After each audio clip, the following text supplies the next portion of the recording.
उन्होंने भी चिट्ठी लिखी है कि जिस तरीके से क्लेश चल रहा है ऐसे ठीक नहीं है, चुनाव हम जीत नहीं पाएंगे। ऐसा उन्होंने नहीं लिखा है। ऐसा उन्होंने नहीं लिखा है। चिट्ठी देखा है आपने? देखिए, अनुशासन बनाए रखना बहुत जरूरी है। पार्टी में अनुशासन के बिना कोई भी संगठन नहीं चल पाता और इसलिए हम लोगों को अनुशासन हर हालात में बनाए रखना है। इस सभी जिलों हम लोग जाएंगे और अभी 31 तारीख से कार्यक्रम शुरू हो रहा है और डॉक्टर अमर सिंह जी के उसके जिले में उसकी शुरुआत होगी और उसके बाद लगातार 8 तारीख तक के जिला कांग्रेस कमेटी के विस्तारित बैठक होगी और चुनाव की तैयारी हमारी शुरू हो चुकी है। उसी संदर्भ में ये यात्रा है, क्योंकि अब चुनाव बहुत ज्यादा दिन नहीं है।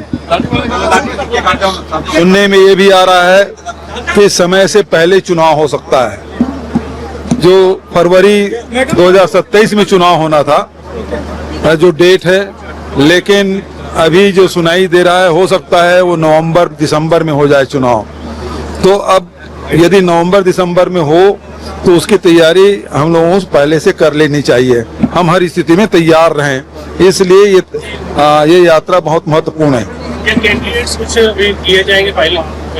अभी कैंडिडेट तय नहीं होगा। अभी तो जिला कांग्रेस कमेटी की विस्तारित बैठक है और इसके बाद स्क्रीनिंग कमेटी के गठन होगा और उसके माध्यम से फिर वो कार्रवाई शुरू होगी। पेपर एग्जामिनेशन अमेंडमेंट को लेकर क्या कहेंगे सर? लोकसभा में पारित हो चुका है, राज्यसभा में इसकी तैयारी है। देखिए, 2024 में भी ये लोग पास किए थे और उसके बाद लगातार 2 बार परीक्षा पेपर लीक हुए और उसमें लाखों लाख छात्र छात्राएं उसे प्रभावित हुई और अभी जो स्थिति हुई उसमें कम से कम 2 दर्जन बच्चों ने आत्महत्या कर ली और इसकी जिम्मेदारी प्रधान की थी। और छात्रों को मैं बधाई देना चाहता हूं कि अभूतपूर्व आंदोलन उन्होंने किया और धर्मेंद्र प्रधान को इस्तीफा देना पड़ा।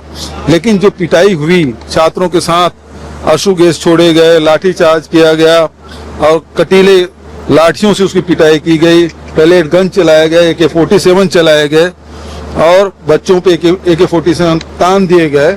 तो इसके लिए गृह मंत्री जिम्मेदार है और कल राहुल जी ने जो बात कही पार्लियामेंट में, अब इसकी जिम्मेदारी लेते हुए, क्योंकि अब 9 दिन हो चुके हैं, आज 10वां दिन है, लेकिन अभी तक की कोई जिम्मेदारी तय नहीं की गई और ये सीधा दिल्ली पुलिस जो है वो होम मिनिस्ट्री के अधीन आता है और किसी की जिम्मेदारी तय नहीं की गई। इसका मतलब ये है इसके लिए जिम्मेदार अमित शाह जी है, उसको इस्तीफा देना चाहिए। प्रियंका गांधी ने जो स्टेटमेंट दी गई है तो तकरीबन 200 से ज्यादा पीसीस ने चिट्ठी लिखी है कि संसद जो है वो टिप्पणियां करने के लिए नहीं है, उनमें एक ठीक बहस होनी चाहिए। उसके लिए सुझाव के लिए धन्यवाद, लेकिन प्रियंका जी ने कोई गलत बात नहीं कही।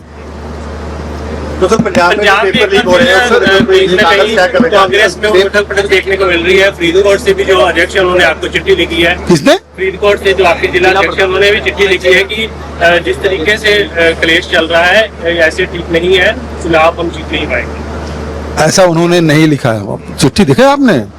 देखिए, अनुशासन बनाए रखना बहुत जरूरी है।